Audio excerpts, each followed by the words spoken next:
یہ جو آیت آئی ہے اس کو ذرا غور سے سنیے آپ، اس کے اندر ایک اعتراض پیدا ہوتا ہے. وہ ربنا، وہ رب العالمین ہمارا پروردگار ہے، وہ ربکم اور تمہارا پروردگار ہے. جیسے لکم دینکم ولک، ہمارے لیے ہمارا دین ہے، تمہارے لیے تمہارا دین. تو دین کی بھی نسبت دونوں کی طرف برابر ہوئی. اور ربنا و ربکم، میرا بھی تمہارا رب، دونوں شریک. وہ اللہ شریک. ولنا اعمالنا، اور ہمارے لیے ہمارے اعمال ہیں، ولکم اعمالکم، اور تمہارے لیے تمہارے اعمال ہیں. ونحن له مخلصون، اور ہم لہو اس پروردگار کے لیے مخلصون، اخلاص نیت کے ساتھ عبادت کرنے والے ہیں. تو اب اس کے اندر یہ بات پیدا ہوئی کہ ہمیشہ یہود و نصارہ کا جھگڑا اللہ کی وحدانیت، دین کے استقامت، دین کے اعمال اور طریقہ نبوی صلی اللہ علیہ وسلم پر ہمیشہ یہ جھگڑا رہا، اور ہمیشہ اس بارے میں جھگڑوں کا ایک سلسلہ جاری رہتا تھا. تو اللہ تبارک تعالیٰ نے اس کا اعتراض کا بھی جواب قرآن مجید میں نازل کر کے تمام امت کے لیے جواب دے دیا کہ ان کے یہ بیتوں کے اعتراضات فقط پیارے آقا صلی اللہ علیہ وسلم کے عہد مبارک کا دی ہے، اس وقت جواب دے دے رہے ہو جائے گا، اس کا کوئی نہیں پوچھنا. آج بھی لوگوں کو اس آج بھی وہی ہے، بس طریقہ الگ ہے، زبان ان کی نہیں، خیال ان کا ہے. بولنے والی زبان تمہارے اپنے درمیان ایکس مسلم کے طور پہ، ایتھسٹ کے طور پہ بول رہا انہیں، بدنام ہو رہا انہیں، لیکن خیال تصور کس کا ہے؟ وہ ان کا انجیکٹ کیا ہوا. تو لہٰذا آج بھی تمہارے درمیان ایسے یہودی اور ایسے نصرانی فکر اور سوچ کے لوگ نام اور شخصیت، رنگ اور مذہب بدل کے تمہارے سامنے بیٹھیں گے، لیکن جواب تو وہی ہے جو اس وقت دیا گیا، اور ہمیشہ جواب یہی رہے گا. تو لہٰذا قرآن مجید نے کہہ دیا تم جھگڑا کرتے ہو اللہ کے بارے میں، وہ تو ہمارا بھی پروردگار ہے اور تمہارا بھی پروردگار ہے، اس میں کوئی جھگڑا نہیں رب ہونے کے اعتبار سے. تو ایک اعتراض یہ ہوا کہ دیکھو صاحب قرآن ہو رہا کہ رب ہونا ہمارا رب اور رب تمہارا رب، جب رب دونوں کا ایک ہی ہے تو پھر خواہ مختلف فریق ہو گئے. پورے انبیاء علیہ السلام آئے تو کس کی دعوت دی؟ ایک اللہ وحدہ لا شریک. اور ہر ہمیشہ دنیا سے رخصت ہو رہی تو کیا دعوت دی ہے، کیا وصیت سے اپنی اولاد کو اللہ تو شریک باللہ ولا تتبعوا خطوات الشیطان، کہ اللہ کے ذات کے ساتھ کسی کو شریک بھی نہیں کرنا اور شیطان کے قدموں پہ بھی نہیں چلنا. حضرت ابراہیم علیہ السلام بلائے اپنی اولاد کو اپنوں کو بولے کہ وہاں تو مسلمان ہی رہنا، اطاعت فرما برداری میں رہنا. حضرت یعقوب کی حضرات یعقوب الموت، جب ان کے پر موت کا معاملہ آیا تو وہ بھی اپنے بچوں کو بولے استقامت دین رکھنا بیٹے، اس کے علاوہ کوئی راستہ نہیں ہے. تو پورے بیٹے بولے ہاں ہاں بالکل بابا جانا مصیبت حالت نہیں ہے. تو پھر یہاں پہ جب رب ایک ہی ہے تو پھر یہ طریقے میں فرق کیوں ہے؟ تو بتایا گیا، اس کا جواب دیا گیا کہ دیکھو ربنا و ربکم، یقیناً رب کی وحدانیت، اس کی شرکت، اس کا معاملہ، اس کی ذات، اس کی صفات وہی قائم دائم ہے، اس میں ہمارا کوئی نہیں ہے. لیکن پہلے ایمان ہے ربنا، جب ہم بولے ہمارا پروردگار تو آپ اپنے پروردگار کے فرشتے ہیں. آپ دیکھیں تو نہیں ایسا کیا آنکھوں سے، لیکن سنیں فرشتے یہ کام انجام دیتے ہیں. اور اولو العزم فرشتوں میں بھی سب سے اعلیٰ ترین فرشتے ہیں، ان کے کاموں کو آپ سنیں. حضرت جبرائیل امین کا کام کیا ہے؟ پورے نبیوں اور رسولوں کے پاس اللہ کا پیغام لانا. ان کی طاقت کیسی ہے کہ ان کا ایک قدم جو ہے وہ کہاں ہے؟ زمین کے ساتوں نچلے طبق کے اندر، زمین 7 حصے ہیں تو آخری حصہ جو زمین کا ہے وہاں پہ ان کے قدم جا رہے ہیں، اور ان کی جو ہائٹ جا رہی ہے وہ بالکل 7 آسمان کے پاس ان کے گونڈے چلے جا رہے ہیں، چھوڑنا چل جا رہے ہیں. اب ان کے لیے اللہ تعالیٰ نے 103 یا 106 پر دیے ہیں.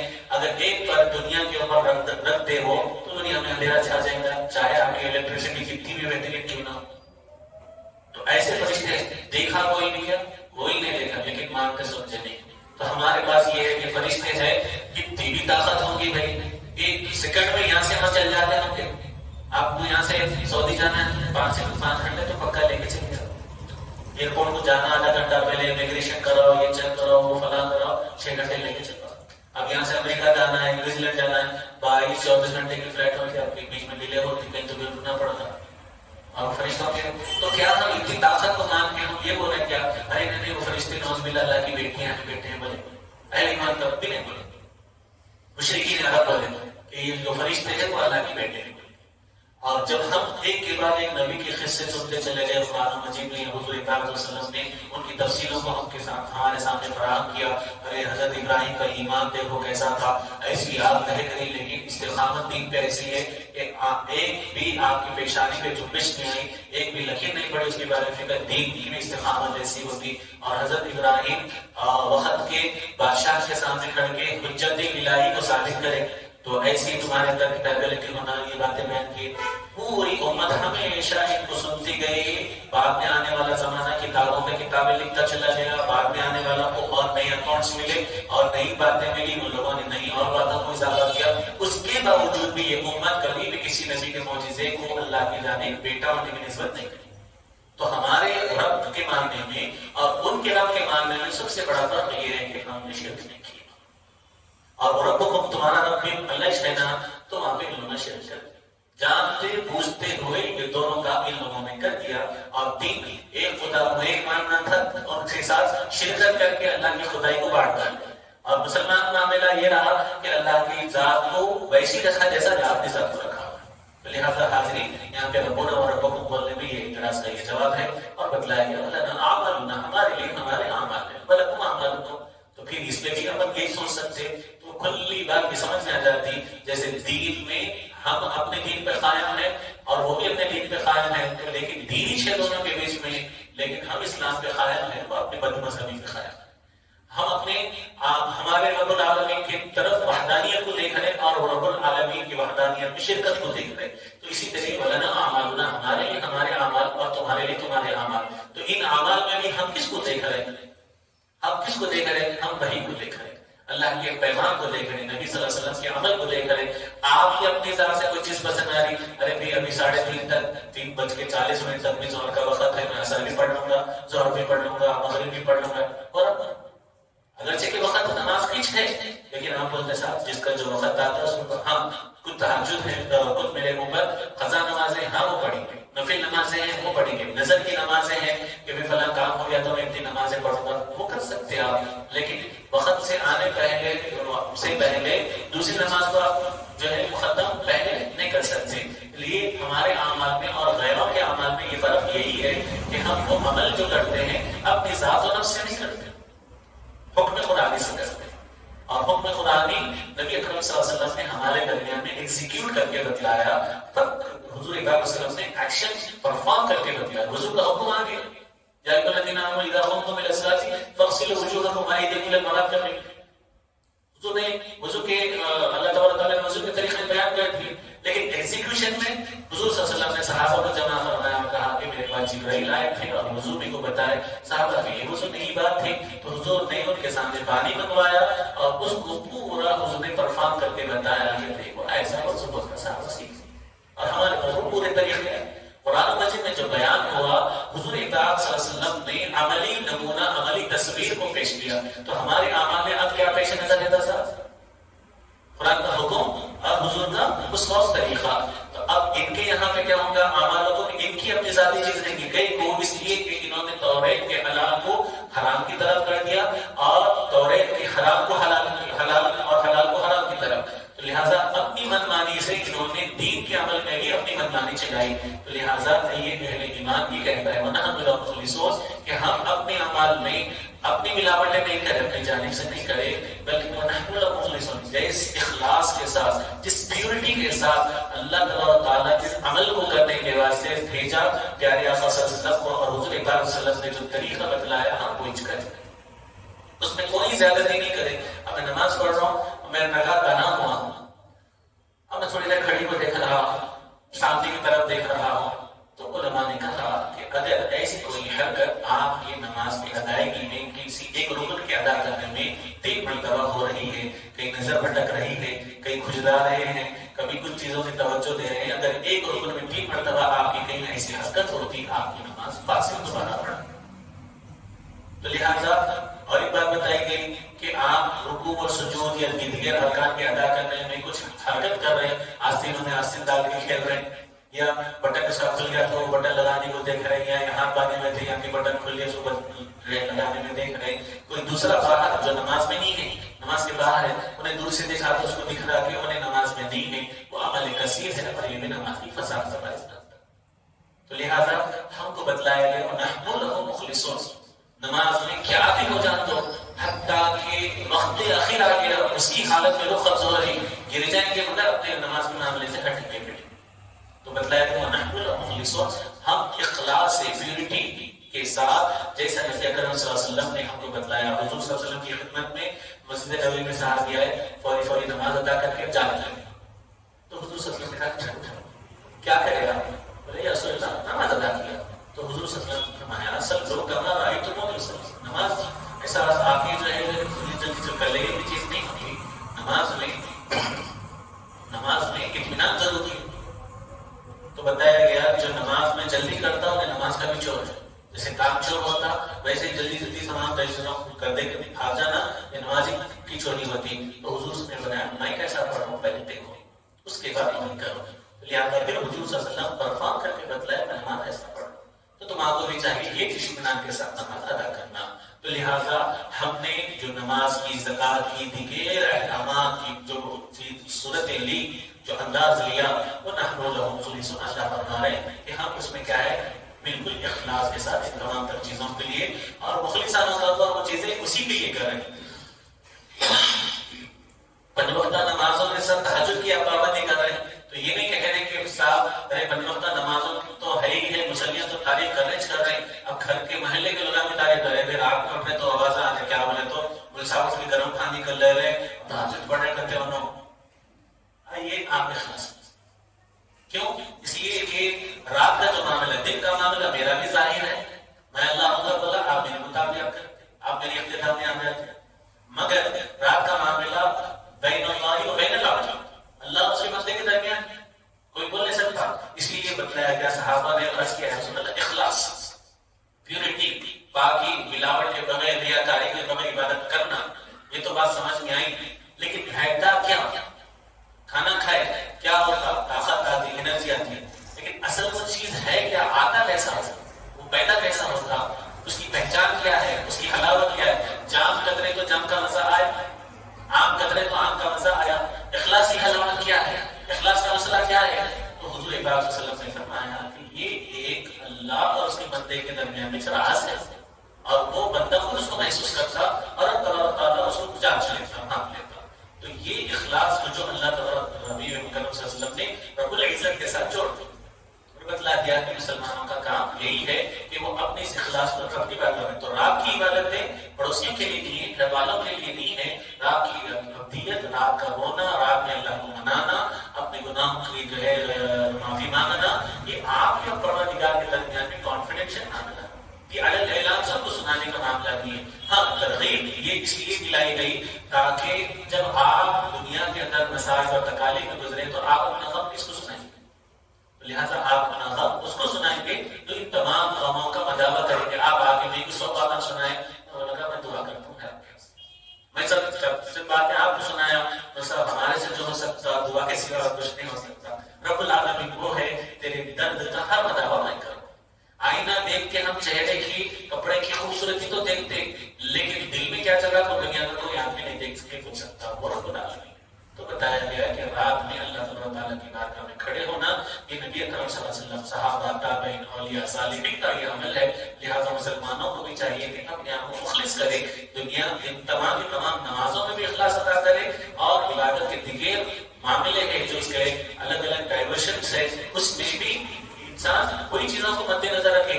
صاحب دے دے زکات تو پوری دنیا کو معلوم ہو رہا پورے سمندر کو معلوم ہو رہا کہ صاحب فلاں صاحب زکات دے تو کیا تعریف ہے سر نہیں کچھ بات ہے. تو لہٰذا حاضر اسلامی اللہ کے حبیب صلی اللہ علیہ وسلم نے فرمایا اخلاص ایک راز ہے جو اللہ اور اس کے بندے کے درمیان میں ہوتا اور وہ فقط وہ اس چیزوں کو دیکھتا ہے. تو اب اس کے اوپر یہ بات بھی فرمائی گئی کہ دیکھو یہ دنیا کو کیسے جانو. ایک مثل آپ دنیا میں کئی جگہ سفر کرتے ہیں اور اس جگہ سفر کرنے کے لیے آپ اپنے راستے کا ساز و سامان لیتے اور آج کے جو اسباب ہمارے سامنے ہیں آپ کے فون میں پیسے ہیں. اگر آپ جیب میں 1 روپیہ بھی نہ رکھے فون میں ہے آپ کو کیا ہو سکتا ہے کچھ مان لیجیے فون چوری ہو گیا اب کیا ہو سکتا. تو پہلے کے معاملے یہ ہوتے تھے کہ اپنے ساتھ کچھ زر رکھتے تھے کچھ پیسہ چھپا کے رکھتے تھے. ظاہر معاملہ الگ ہوتا تھا جیب میں ہاتھ ڈالے تو پیسے نکلے وہ الگ ہوتے تھے. پھر جسم میں کپڑوں میں کہیں اور جگہ جیب بناتے تھے اور کے اندر الگ چھپا کے رکھتے. تو لہٰذا جب آدمی کسی دور جگہ یہاں سے کشمیر سے آپ سفر کر رہے ہیں تو آپ کو وہاں تک کھانے پینے کی کوئی کمی نہیں ہونا اتنا زیادہ آپ کے پاس ہونا اور راستے میں کسی جانور درندہ ڈاکو سے آپ کو اذیت نہیں پہنچنا اس کا سیلف ڈیفینس کے لیے آپ کے پاس کچھ نہ کچھ ہونا. پہلے زمانے میں تو سفر ایسے ہی ہوا کرتے تھے آپ میں تلوار ہوتی اچھا خاصا بہترین سوار ہونے والا گھوڑا یا بہترین رفاقشی کے ساتھ ایک لمبا سفر طے کرتا تو ہمارے صوفیہ ہم آپ کو بالکل آسانی کے ساتھ سمجھائے یہ دنیا تمہارے لیے جنت ہے اور تمہاری ڈسٹنی کیا ہے وہ اللہ کی رضا ہے. ہم عموماً یہ سمجھتے ہیں نماز جنت، روزہ جنت، زکات جنت. صوفیہ یہ فرماتے ہیں اللہ کی رضا جنت سے بھی بڑی ہے. تو لہٰذا ہمارے صوفیہ نے کہا یہ دنیا جنت ہے اور اس میں تمہارے ڈاکو بھی ہوں گے اور اس میں تمہارے شیرخوار جو ہے یعنی آدم خور جانور بھی ہوں گے اور اس میں لٹیرے بھی ہوں گے جو تمہارے ایمان پر مختلف قسم کے اسلام پر اعتراضات کر کے تمہارے ذہن فکر کو بدلا بھی سکتے بذوقت تمہارے عقیدے کو بھی خراب کر سکتے. تو لہٰذا ایسے میں تم کیا کرتے سفر میں کسی سے بچنے کے ہتھیار رکھتے آپ کوئی نہ کوئی چیزوں کو کب تک مصیبت جا کے اپنی جان بچا سکے. تو بتایا گیا کہ ویسے ہی جیسے حضور پاک صلی اللہ علیہ وسلم نے اللہ کی رضا کو حاصل کرنے کے لیے جن طریقوں کو بتلایا ہے اللہ کے حبیب صلی اللہ علیہ وسلم نے یہ بھی بتلایا ہے کہ ہمارے پاس اگر تم کوئی عمل دیکھنا چاہتے ہو اپنے بعد تو میرے بعد صحابہ کے عمل کو دیکھو. تو لہٰذا دنیا میں جو آپ کے ایمان آپ کے عقیدے آپ کے ظاہر اور باطن کو لوٹنے والے لٹیرے ہیں جو بیرونی انداز میں یا خود اسلامی انداز میں تمہارے نزدیک آئیں گے اور تمہارے ایمان کو ٹٹول کے خراب کرنا چاہیں گے تو تمہارے ذات میں کیا ہونا صحابہ کی عکاسی ہونا صحابہ کا طریقہ ہونا تابعین کا طریقہ ہونا اولیاء کا طریقہ ہونا صالحین کا طریقہ ہونا تاکہ ان کے راستوں کو دیکھتے ہوئے آپ اپنی ڈسٹنی یعنی جنت سے بڑھ کر اللہ کی رضا کو حاصل کر سکے. لہٰذا بتلایا گیا کہ ان سب میں تمہارا اخلاص ضروری ہے. بغیر اخلاص کی تمام تر چیزیں ہرگز کارآمد نہیں ہو سکتی اور اس میں اس کا کوئی شمار نہیں ہو سکتا. تو اخلاص کو اس کی سب سے بڑی چھوٹی اور جو ہے سب سے بڑا جو ہے معاملہ بتایا گیا کہ ہمیشہ حبیب پاک صلی اللہ علیہ وسلم نے جن طریقوں سے اللہ کی رضا کو حاصل کیا تھا وہی طریقہ ہم کے. پھر اس کے بعد بتلایا گیا ام تقولون کیا تم یہ بات کہتے ہو ان ابراہیم ہمیشہ ابراہیم و اسماعیل اور اسماعیل و اسحاق اور اسحاق و یعقوب اور یعقوب والاسباط اور ان کی تمام اولادیں کانا یہودن و نصارا وہ یا تو یہودی تھے یا تو نصارا. یہ بولنا چاہ رہے تم پہلے یہود اور نصارا سے اللہ کا خطاب ہو رہا ہے یہودی تم یہ بولنا چاہ رہے اے عیسائی تم یہ بولنا چاہ رہے کہ ابراہیم اسماعیل اسحاق یعقوب اور ان کی تمام تر اولادیں یا تو یہودی بولے پورے جنے یہودی تھے عیسائی بولے پورے جنے عیسائی تھے. یہ بولنا چاہ رہے تم اس کا علم تم کو زیادہ ہے خطا ہی کرتے تم پکا جانتے ہیں ڈیفینیٹلی ایبسولوٹ علم تمہارا ہے. تو اللہ کے فرما رہے ہیں قل اے حبیب ان سے کہہ دیجیے انتم اعلم کیا تم اعلم سب سے زیادہ جانتے ہو. کمپیریٹیو ڈگری جو ہے بگیسٹ اعلم اسی طریقے کا کمپیریٹیو اعلم سب سے زیادہ کون جانتا ہے تم جانتے ہو ام اللہ یا اللہ تعالی جانتا ہے. وہ کس دن پر تمام انبیاء وحدانیت ملت میں وحدانیت الہیہ میں ایک ہے. ہاں طریقے کار الگ الگ ہے دین کے طریقے لکل جعلنا منکم شرعۃ ومنہاج اللہ تعالیٰ نے ہر طریقہ جو ہے الگ الگ بنایا تاکہ لوگ اس کے ذریعے سے جان سکے. ومن اظلم اور جو کوئی ظلم کرتا ہے ممن ان چیزوں کے اوپر کا تمام جو چھپاتا ہے دین کی باتوں کو چھپاتا ہے. قرآن آپ کے سامنے واضح ہے 5 وقت نماز ہے میں آیت چھپا لیا تو میں نماز نہیں پڑھوں گا اور میں سمجھوں گا نماز کا حکم ہی نہیں ہے تو سورج میرے ٹلوش نہیں بولوں گا تو میں غلط ہوں اس لیے کہ میں اس کو چھپایا. تو ومن اظلم جو کوئی ظلم کیا اپنے آپ پر ممن ان چیزوں میں کا تماشا میں کیا کہتے ہیں اس کی گواہیوں کو چھپا دیا من تبو اس کے بعد جو تھی من اللہ کی جانب سے یعنی اللہ تبارک تعالیٰ نے ان تمام نبیوں کو بھیجا نہ صرف تو ان تمام نبی کس کی جو ہے تعلیم دی تمام کو یہودیت کی تعلیم دی عیسائیت کی تعلیم دی وحدانیت کی تعلیم دی. لہذا وحدانیت کی تعلیم ہے لیکن تم لوگوں نے شخصی طور پر ان کو اپنا جو ہے شخص بنا لیا لہذا تم اس کے اوپر چلے گئے. تو اللہ تعالیٰ فرما رہے ہیں اس کے اوپر جو گواہی ہے اللہ کی طرف سے اللہ بغافل عما تعملون. اور یاد رکھو یہ جو تم کچھ بھی اپنی طرف سے ٹٹرمی کر کے بڑا چڑھا دے رہے اور اللہ تعالیٰ بغافل غافل نہیں ہونے والا ہے اللہ تعالیٰ عما تعملون جس کے اوپر تم جو کام کر رہے ہو یہ نہ کو سمجھو کہ اللہ تعالیٰ اس میں بے خبر ہے. اللہ تعالیٰ تمہارے ظاہر سے بھی باخبر ہے تمہارے باطن سے بھی باخبر ہے. پھر ایک سوال پیدا ہوا جب اللہ تعالیٰ کو خبر ہے یہودی ہے نصرانی ہے تو کئی قدرت کے ساتھ جب آپ کو کوئی چیز پسند نہیں آتی آپ کیا کرتے ہیں اپنی نظروں سے دور کر دیتے برباد کر دیتے اس کو بھی کرتے نا. تمہارا تعالیٰ کو تو سب معلوم ہے پھر یہ لوگ کئی کو زندہ ہے اور اتنی حیثیت دنیا میں کام پہنچا رہے مسلمانوں کو نشانہ بنا رہے عقیدے کو نشانہ بنا رہے رسم و رواج کے ذریعے سے فنکشنز کے ذریعے سے یہ وہ ذریعے سے آپ کے عقیدوں پہ حملہ کر کئی کو ہیں تاکہ اللہ تبارک تعالیٰ آپ کو ان کے درمیان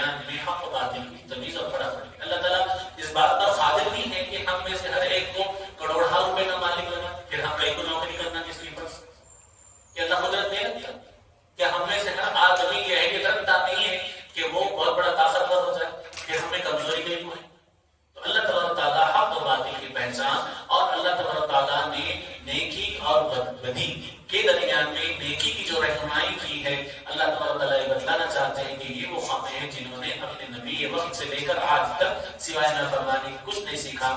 جب تک آپ کے سامنے برائی کا کوئی انجام اور نمونہ نہ ہو انسان اسے نہیں کرے گا. لہٰذا آپ دیکھیں ٹرانسفارمرز کے پاس جو ہے ٹینجر 30,000 واٹ کا ہے, اگر آپ چھین گے تو آپ کی ہڈی بس یہ ٹینجر کا سائنس لگا ہوا رہتا. مطلب یہ ہے کہ اس میں حرکت نہیں کرنا ورنہ زندگی کی برکت ختم ہو جاتی. تو اللہ تعالیٰ نے ان لوگوں کو اس لیے قائم رکھا تاکہ تم اپنے عقیدے عمل میں دیکھتے ہوئے اپنے عقیدے عمل کو سمجھ سکو. لہٰذا اللہ تعالیٰ نے اس لیے جاری فرمایا. پھر اس کے بعد آخری آیت جو ہمارے آج پہلے پارے کے اختتام کی طرف آگے بڑھ رہے ہیں, تلک امۃ قد خلت, یہ تو وہ امت ہی قد خلت جو تھی گزر گئی. یہ یہودی نصارے کئی کو ابراہیم کی طرف نسبت کر رہے ہیں, اسماعیل کی طرف کئی کو نسبت کر رہے ہیں, اسحاق کی طرف, یعقوب کی طرف, ان کی اولاد کی طرف کئی کو نسبت کر رہے ہیں. تو ان کا بولنے کا مطلب یہ ہے کہ ہم خاندان نبوت سے حساب, ہم نبی زادے ہیں, بولنے کا مطلب ہے تو کھلی کھلی بات. تو اللہ تبارک تعالیٰ بول رہے ہیں یہ سوچ نہیں چلتا ہے. اللہ تبارک تعالیٰ دنیا میں انبیاء اور رسول کو بھیجے. انبیاء اور رسول علیہ السلام کو کھانے پینے کی ضرورت تھی, وہ تو نورانی معاملہ ہے, لیکن دنیا میں تمہارے درمیان میں تشریف لائے, ان کو بھوک بھی لگی, ان کو پیاس بھی لگی, ضروریات زندگی بھی وہ بھی ہوئی. ہاں یہ بات فرق ہے, ایک middle class lower middle class کا آدمی ہے, سوکھی کی روٹی پہ اور کچے پکے کھانے میں اس کا گزارا ہونا. کوئی مڈل کلاس کا آدمی کچھ اچھے کھانے میں اس کا گزارا, کوئی انڈیائی بھی ہے اور اعلیٰ قسم کے دسترخوان اس کے ہوں گے. تو جتنے انبیاء اور رسول دنیا میں تشریف لائے, صالحین تشریف لائے, ان سب میں غذاؤں میں جیسی برابری ہے, دین بھی ویسی برابری.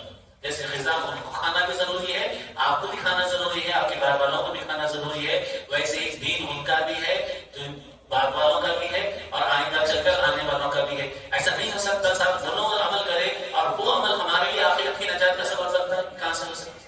اگر ہمارے پردادا اس وقت پوری علاؤدین کوٹی خرید کے خیرات کر دیے تو ہم آپ کے ہاتھ رکھ کے نماز نہیں پڑھ تو میرے دادا پڑھا کا سبب ملتا بولے تو کہاں سے ہو سکتا؟ انہوں نے کر لیے نہیں, ان کا کام کر لیے, انہوں نے اپنی آخرت بنا لی. اللہ تعالیٰ وہی بتلا رہے ہیں, دل کا امت ایک امت تھی خط خلط کر لی, گزر گئی. لہا ما کسبت, ان کے لیے انہوں جو کمائے ان کو ملتا, اس کے حصے دار تو نہیں بنے گے. وَلَكُمْ مَا كَسَبْتُمْ, اب تم کیا کر رہے ہیں, مَا كَسَبْتُمْ, تم کیا کسب کر رہے ہیں تمہارے لیے ہوگا. اب تم دعوے داری کرتے بیٹھیں گے, عبادت نہیں کریں گے, تمہاری دعوے داری کے اوپر تمہارے کو عذاب ملے گا. وہاں پہ اللہ تعالیٰ کوڑے برسائے گا اور تمہاری برائی کا بلا تسألون, اور تم سوال نہیں کیا جاؤ گے عما کانوا یعملون, جو کچھ تم سے پہلے وہ اعمال کرتے ہیں. ارے ہمارے لوگ کرے نا, آپ کو دعوے کا حق نہیں ہے, انہوں کرے پھر بھی چلے جائیں. اور ایک نمونہ ایگزامپل بنا بھی گئے کہ ایسے عمل کرو جو اللہ کے نزدیک پسندیدہ ہے, لیکن تم خالی نبی زادے ہو جائیں گے, یا تم مشائخ زادے ہو جائیں گے, عالم زادے ہو جائیں گے, اور تم شہنشاہ زادے ہو جائیں گے, تو یہ حلال نہیں ہے تمہارے اوپر کہ تم نماز نہ پڑھو. کوئی بادشاہ وقت ہے اور اس کو بول رہے کہ تم ایک وقت میں 2 شادی بھی کر سکتے, نہیں, انہیں جسمانی اعتبار سے بھی پکا اور انہیں پیسے کے اعتبار سے بھی پکا, انہیں ہر اعتبار سے پکا. ایک عام آدمی کو بولنے کہ 2 شادیاں کرو تو مشکل کی بات ہے, پھر کو اہلیت نہیں ہے بیچارے کے پاس, اس کی جسمانی طاقت ہوگی لیکن عدل و انصاف کرنے کے لیے پیسہ بھی ضروری ہے, ذہن بھی ضروری ہے. بادشاہ وقت اگر ایک وقت 4 نکاح بھی کر لیا تو اس کے لیے جائز ہے, لیکن انہوں نے یہ بولا کہ نہیں, نبی صلی اللہ علیہ وسلم کے 11 اخراجات تھے, میں 6 کرتا ہوں, جائز ہے. تو کتنی بھی دولت رکھتا ہوں اپنے زمانے میں, دنیا کی کتنی قیمتی چیزیں تیرے پاس نہیں ہوں گی, لیکن شریعت کتنی بھی دولت اہلیت فنا کے باوجود بھی شریعت تمہارے لیے سوئنگ ہونے والے نہیں, پلٹنے والے نہیں, دیگر جگہ پلٹ ہونے والے نہیں ہے. شریعت کا فائدہ مقرر ہے, نماز معاف نہیں ہو سکتی, نماز کا معاملہ ہرگز نہیں ہو سکتا. تو لہٰذا بتلایا گیا والا تو سب پہلے انہوں نے جو کر لیے وہ ان کا عمل تھا اور وہ اپنا توشہ اللہ کی بارگاہ میں بیچ دیے. اب ان کو جو مل رہا, جو ان کو مل کے رہے گا, ان کے اعمال کا بدلا ہوگا, تو سب اور تم سے سوال نہیں ہوگا. اور آج کا معاشرہ, آج کا وقت, آج کے ہماری ذہن و فکر یہ بنی ہوئی ہے, ہم کو اپنے اعمال کی کچھ نہیں پڑی ہوئی ہے, ہم کو اپنے گریبان میں چھاپ کے دیکھنے کی کچھ پڑی ہوئی نہیں ہے. ہم کو اگر کسی چیز کی اگر پڑی ہوئی ہے تو تیرے اندر کیا خرابی ہے, تیرے اندر کیا نقص ہے, اس کے لیے جو تحقیق ہو رہی, دنیا کے ریسرچ پیپر بیکار ہو جانا, دنیا کے پی ایچ ڈیاں بیکار ہو جانا, ان کی تحقیق بیکار ہو جانا, وہ اس کی تحقیق ہم کرتے ہیں کس کے اوپر, دوسرے پہ نہیں, خود اپنے نفس کے لیے انسان کے لیے. تو شاید نے اس بات کو بڑی خوبی سے کہا, آپ کس طریقے سے ہم متاع ہوش ہوتے رہے. متاع کے معنی جس سے آپ کو فائدہ اٹھانے کا ہے, متاع ہوش یعنی ہوش کا استعمال کرتے ہوئے جن لمحوں جن وقتوں سے آپ گھڑیوں سے فائدہ اٹھا, آپ کس طریقے سے ہم متاع ہوش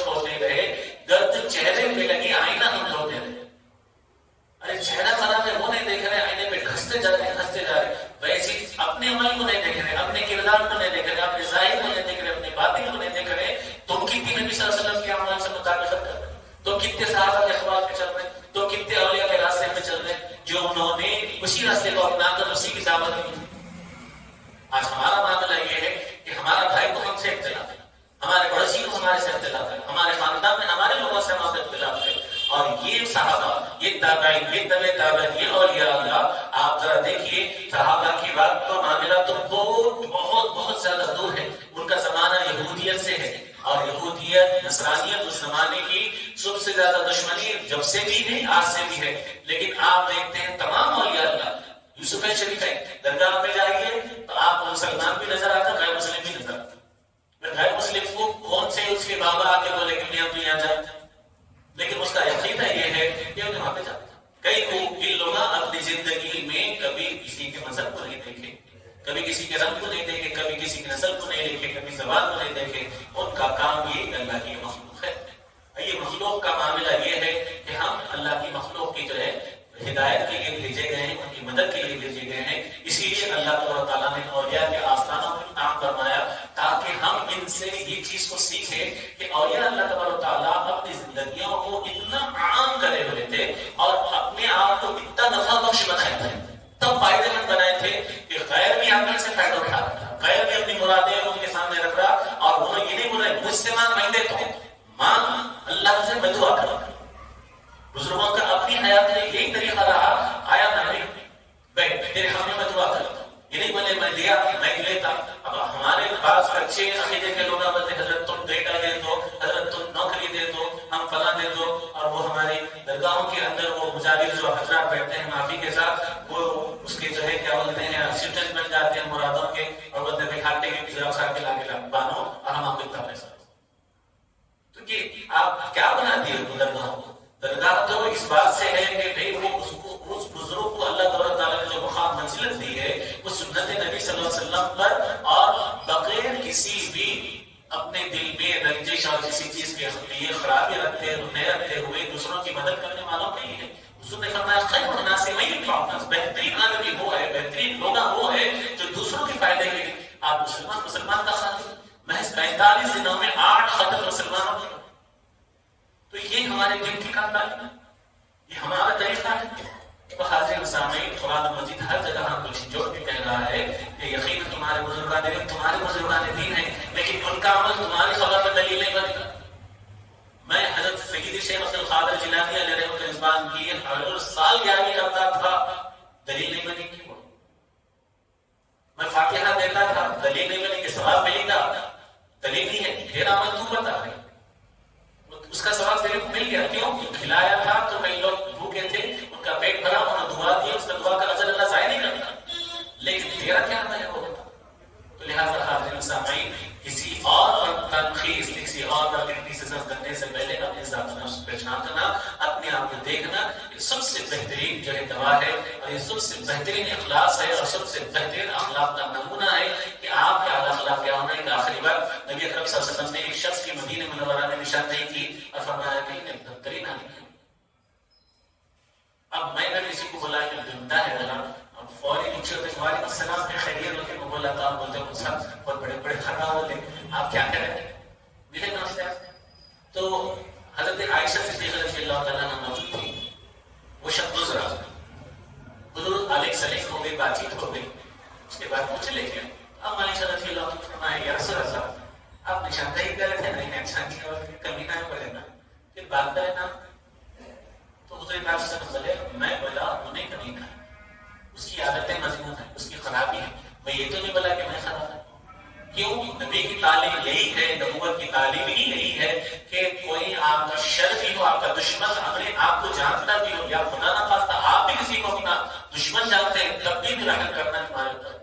لیکن آج ہمارے ہم بول رہے ہیں ہم نبی اکرم صلی اللہ علیہ وسلم کے غلام، ہم عاشق رسول، لیکن عشق رسول کا تقاضا یہ ہے نہیں، ہم کو اپنے سنگیت سے دشمنی، ہم کو اپنے پڑوسی سے دشمنی، اس کی کامیابی سے دشمنی۔ تو کیا ہم رسول پاک صلی اللہ علیہ وسلم کو کل اس بوجھل دل کے ساتھ، اس وزنی دل کے ساتھ پیش ہو سکتے ہیں؟ اور اللہ تعالیٰ کا معاملہ کیا ہے؟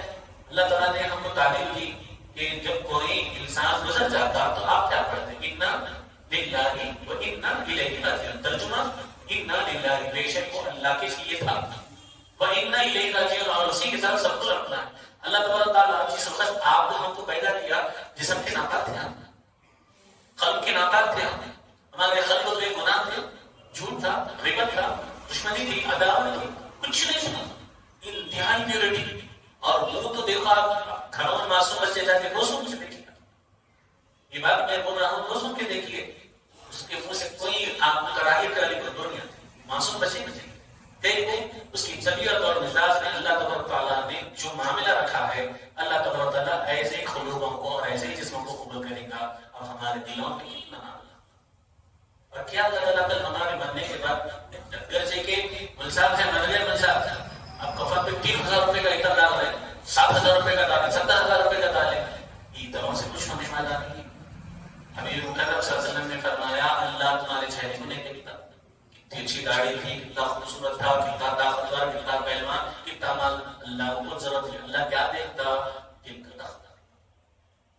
اللہ تعالیٰ تعالیٰ یہ بھی بتلا دیے تمہارا رمضان بقرعید میں بکروں پہ بکرے ذبح کرنا, بڑے جانوروں پہ بڑے جانور ذبح کرنا, یہ تم لاکھوں میں کروڑوں میں خرید کے اللہ میں ہونے کے نہیں تھا, بلکہ تمہارے دل میں وہ نیت کیا ہے اس نیت کو دیکھتا. گوشت اللہ کو پہنچنے والا ہے, خون اللہ کو پہنچنے والا نہیں, آپ کا اخلاص پہنچنے والا ہے. اس لیے نبی کریم صلی اللہ علیہ وسلم نے دلوں کو بالکل بوجھ سے خالی رہنے اور دل کو بالکل سب کے لیے ایک سانس کرنے کی ہم کو تعلیم دی, اور یہی تعلیم صحابہ کی, یہی تعلیم تابعین کی, یہی تبع تابعین کی, اور یہی اور صالحین کی. اور اسی وجہ سے اللہ تعالیٰ نے دنیا میں نبیوں کے بعد اللہ تعالیٰ نے پیغمبری اور رسالت کا سلسلہ ختم کیا, تو اس کی جھلک کے سلسلوں کو اللہ تعالیٰ نے جاری فرمایا. اور اسی وجہ سے صحابی 100 ہجری کے بعد صحابہ کا دور ختم, آخری صحابی 110 یا 109 ہجری میں ان کا انتقال ہو گیا. اب سلسلہ کس سے جاری ہونا حضور کے بعد, تو یہ کتاب ہے, یہ ہے صالحین, یہ ہے مفسرین, یہ ہے محدثین, یہ ہے اولیاء اللہ, یہ ہے حضرت خواجہ معین الدین اجمیری, کہ جن کا دلی سے لے کے اجمیر کو سفر کرنے کے دوران تاریخی اکاؤنٹ یہ بتلاتے ہیں کہ 1 لاکھ لوگ مسلمان, آج پورے مسلمان پکے مسلمان نہیں ہو سکتے. اور وہاں پہ ان کا اسوا کردار, ان کے اخلاق اور دل کی نرمی تھی کہ ان کا معاملہ یہ تھا. اللہ تبارک تعالیٰ ہم تمام کے دلوں کو اخلاص کے لیے خاص کرتے ہوئے ہم تمام کے دلوں میں ایک دوسرے کے لیے محبت عطا فرمائے, اور اللہ تبارک تعالیٰ ہم تمام کے دلوں سے غیبت, چغلی اور اس جیسے تمام مذموم چیزیں جس سے ہمارے دلوں کا اور ہمارے ظاہر اور باطن کا نقصان پہنچتا, اللہ تعالیٰ ہم تمام کے دامنوں کو اس سے محفوظ فرماتے ہوئے قرآن مجید اور حبیب مکرم صلی اللہ علیہ وسلم کی سچی تعلیمات اور اولیاء امت اور صالحین امین کو کار بزرگان دین کے راستوں پر چلنے کی ہم سماج کو توفیق عطا فرمائیں. وآخر دعوانا الحمد للہ.